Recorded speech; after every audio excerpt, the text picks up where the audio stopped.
जामताड़ा अपने आप में न सिर्फ एक विधानसभा का क्षेत्र है बल्कि एक इशू भी बनता हुआ यहां दिखाता है। इरफान अंसारी खुद अपने आप में एक मुद्दा बन गए थे।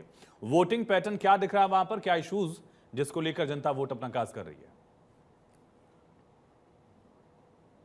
देखिए, जामताड़ा की अगर बात करें तो 68.24% वोटिंग हुई है। यानी सेकंड लार्जेस्ट वोटिंग पॉइंट है। पाकुड़ में सबसे ज्यादा झारखंड में मतदान हुए और दूसरा जामताड़ा में। और जामताड़ा में देखिए, इरफान अंसारी का जो मुद्दा था पूरे तरीके से बीजेपी ने भुनाने की कोशिश की। सीता सोरेन पे जो बयान दिए थे उस बयान को लेकर पूरी तरीके से राजनीतिक माहौल भी गर्म था और उसी को लेकर इस बार वोटिंग में तब्दील कितना हो पाता है इसे देखने वाली बात होगी। हम जिस जगह पे मौजूद हैं, ये देखिए विधानसभा जिस जगह मौजूद है, लेकिन अभी मतदान प्रतिशत 80% इस बूथ में हुए। मेरे पीछे जो बूथ है उस बूथ में 80% अभी तक मतदान हुआ, लेकिन इक्का दुक्का लोग जो बचे हुए हैं वो लगातार 5 बजे जो मतदान जो प्रक्रिया चली, कुछ जगह पे 4 बजे मतदान प्रक्रिया बंद हो गई है। जहां पे थोड़ा सा इशू था, सिक्योरिटी इशू थे, नक्सलाइट प्रॉब्लम, तो वहां पे 4 बजे मतदान प्रक्रिया बंद हो गई, लेकिन 5 बजे तक इस बूथ में मतदान चलेगी। और जिस क्षेत्र में मौजूद हो जामताड़ा का वो क्षेत्र इरफान अंसारी वर्सेस सीता सोरेन जेएमएम से आती थी और बीजेपी में ज्वाइनिंग किया। उसके बाद यहाँ पे कड़ी टक्कर देती हुई नजर आ रही, क्योंकि एक बार कहा जाता था इरफान अंसारी का जामताड़ा का गढ़ है, लेकिन उस गढ़ को क्या ध्वस्त कर पाएगी सीता सोरेन, देखने वाली बात होगी। दूसरी तरफ अगर बात करें तो जामताड़ा से सटा हुआ एक सारठ विधानसभा क्षेत्र, रणधीर सिंह यहाँ से कभी मंत्री हुआ करते जब बीजेपी की सरकार थी, दोबारा विधायक बने। यहाँ पे एक समय कांग्रेस और आरजेडी का गढ़ हुआ करता था, चुन्ना सिंह का वर्चस्व हुआ करता। उस वर्चस्व को रणधीर सिंह ने जब जेवीएम पार्टी बाबूलाल मांडी की पार्टी होती तो उसमें तोड़ा था। इस बार फिर तीसरी बार वो विधायक के तौर पर चुनाव मैदान में। तो बहरहाल यहाँ कांटे की टक्कर, जो 27 सीटें जो नॉर्मल है यहाँ पे, यानी 27 सीटें की अगर बात करें तो जनरल सीटें 27 सीटें होती है, 38 सीटें में से 27 सीटें, और इस सीटों में 18 सीटें में जो संथाल परगना में बाजी मारेगा उसी की वर्चस्व सीधा विधानसभा की ओर जाएगा। और ये भी कहा जाता है कि आदिवासी बने रहिए हमारे साथ और जानकारी आपसे लेंगे। अस्मित भी लगातार हमारे साथ गिरिडीह से बने। अस्मित, किन मुद्दों पर वहां असर दिख रहा है और खास करके बाबूलाल मरांडी की सीट पर हाल क्या है?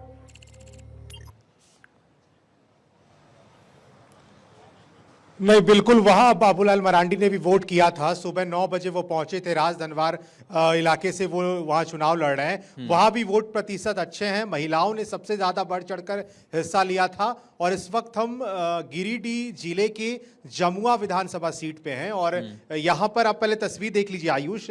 वक्त हो चला है दरअसल 4, सवा 4 बजने वाला है, लेकिन लोग आपको बूथ पर नजर नहीं आएंगे क्योंकि सुबह ही लोगों ने वोट कर दिया है। क्योंकि खाने पीने के बाद लोग कुछ देर घर में रहने के बाद शाम में महिलाएं निकलती हैं वोट करने। ऐसा हमने देखा है, कई वोट पर महिलाएं निकलती हैं। लेकिन इस बूथ सेंटर पर जब से मैं यहां पे मौजूद हूं, मैंने किसी को वोट डालते अब तक देखा नहीं। तो क्या जागरूकता की कमी रह गई, क्या परसेंटेज यहां कम होंगे, ये बड़ा सवाल है। क्योंकि लगातार ये कहा जा रहा था कि आप बढ़ चढ़कर हिस्सा लें। यहां पे थोड़े वोटिंग परसेंटेज जरूर कम है। यहां से देखिए 2 प्रत्याशियों के बीच कड़ा मुकाबला है। एक तो बीजेपी ने मंजू देवी को यहां से चुनावी मैदान में उतारा है, तो वहीं जेएमएम की टिकट पर केदार हाजरा चुनाव लड़ रहे हैं। हालांकि 2019 के चुनाव में मामला उल्टा था। केदार हाजरा जो है वो बीजेपी में थे, मंजू देवी कांग्रेस से चुनाव लड़ रही थी, लेकिन केदार हाजरा ने जीत यहां पे दर्ज की थी।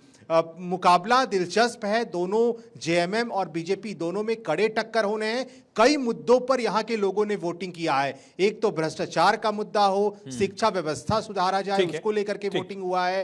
हालांकि जो योजनाएं रही जेएमएम की सरकार की, मैया सम्मान योजना हो या फिर बीजेपी की योजनाएं, उन तमाम मुद्दों पर योजनाओं की परीक्षा है। महाराष्ट्र से लेकर झारखंड तक भी आकांक्षा, खास करके अगर आपकी जिस सीट पर जुहू की विली पार्ले सीट करके जो है वहां पर क्या वोटिंग का आंकड़ा अब तक है? क्योंकि हम देख रहे हैं कि जो शहरी वोटर है महाराष्ट्र में वो उतना जागरूक नहीं दिखा जितना ग्रामीण वोटर्स ने वोट किया है।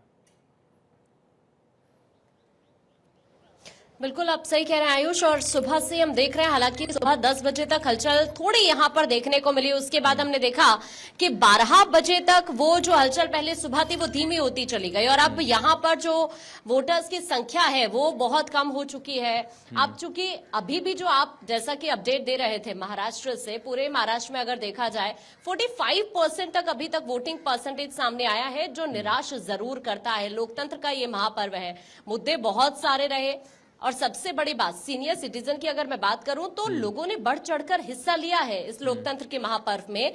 लेकिन जाहिर तौर पर यूथ की अगर बात की जाए तो यहां पर वो क्रेज यूथ के अंदर नहीं नजर आया है वोटिंग को लेकर, और इसी वजह से यहां पर जरूर हम ये कह सकते हैं निराशाजनक तस्वीर अभी भी आप देखेंगे। यहां पर बहुत कम लोग अभी इस वक्त हालांकि यहां पर पहुंचे हुए हैं। हो सकता है कि शाम होते होते, क्योंकि अब कुछ ही कह सकते हैं कि ठीक है। थोड़ा सा वक्त बाकी रह गया है और उसके बाद यहाँ पर जो वोटिंग है वो पूरी हो जाएगी।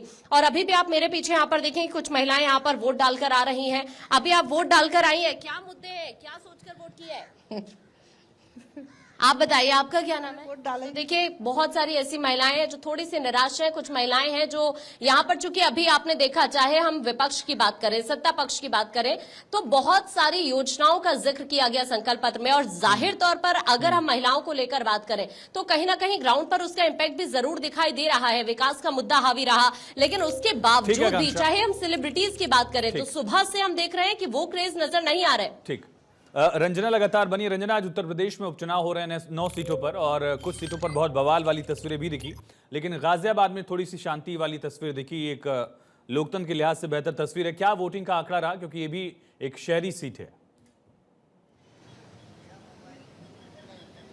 बिल्कुल आयुष, देखिए गाजियाबाद सीट का अगर हम जिक्र करें तो 3 बजे तक 27.36% वोटिंग हुई है और ये वोटिंग परसेंटेज बता रहा है कि कितनी धीमी गति से यहाँ पर वोटिंग की प्रक्रिया जारी है।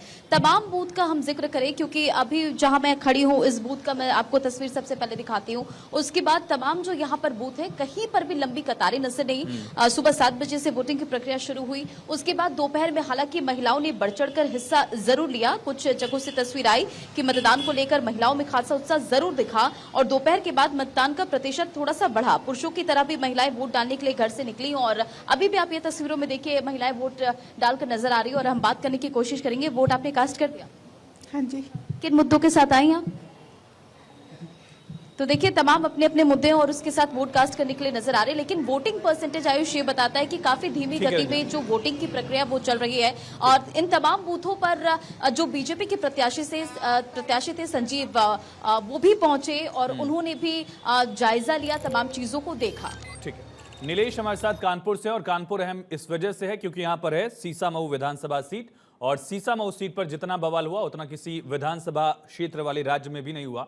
क्या तस्वीर है नीलेश आज, खास करके जो चमनगंज का इलाका है, बेकनगंज का इलाका है, वहां जिस तरह से माहौल खराब हुआ था, जैसे जैसे दिन ढला, अब क्या तस्वीर वहां?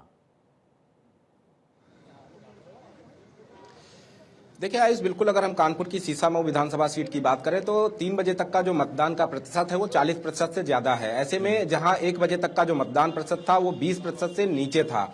कहीं ना कहीं 1 बजे के बाद जो मतदान करने वाले मतदाता थे वो बड़े पैमाने पर अपने घरों से निकले हैं, जिसके बाद जो पोलिंग बूथ है वहां पर बड़े पैमाने पर सुरक्षा व्यवस्था के इंतजाम किए गए हैं। चाहे वो एसएसबी लगानी पड़ी हो, बीएसएफ को तैनात करना पड़ा हो, पीएसी और स्थानीय पुलिस को तैनात किया गया।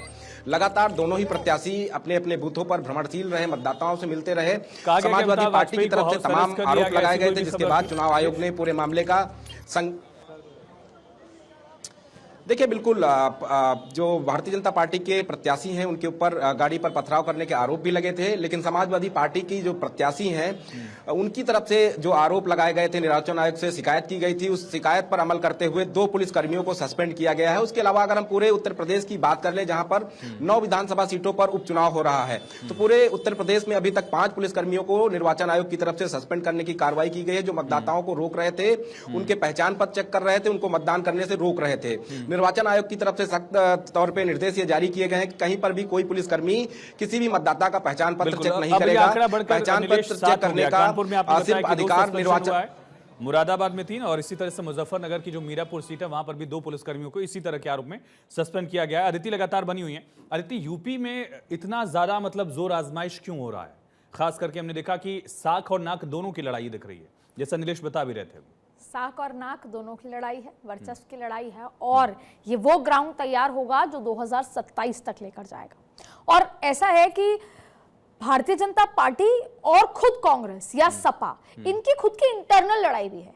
इन 9 सीटों पर जिस तरह के भी नतीजे आएंगे, ये प्लेसमेंट तय करेगा कि 2027 में जो प्रत्याशी तय होंगे वो क्या दिल्ली की तरफ से या प्रदेश कमेटी की तरफ से। और देखिए कई ऐसी बातें हैं, डिप्टी सीएम, मुख्यमंत्री, दिल्ली, ये जो त्रिकोणीय तरीके की चीजें हैं, और फिर आरएसएस। तो इस बार ये बताना जरूरी है। और सबसे बड़ी बात है, अगर हम सुपरफिशियल पे भी बात करें दो पार्टियों की लड़ाई का, तो क्या दो लड़कों की जोड़ी काम कर रही है? वहां की जनता को भी ये देखना है कि 2027 में हम किसको लेकर आए और अभी का माहौल क्या है। ये 9 सीटों का लिटमस टेस्ट है, इनके नतीजे ये बताएंगे कि माहौल कैसा बन रहा है। बहुत दिन बाद हमने देखा कि किसी इलेक्शन में पुलिस पर दोनों पार्टियां आरोप लगा रही हैं, सत्ता भी विपक्ष भी।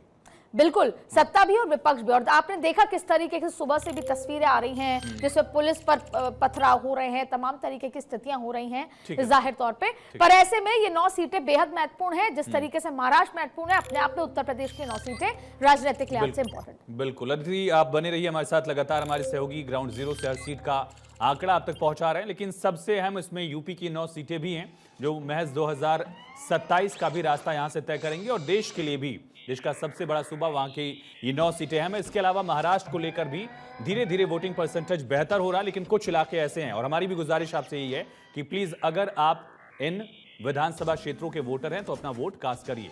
लगातार ये मेगा कवरेज जारी है, बने रहिए भारत 24 के साथ।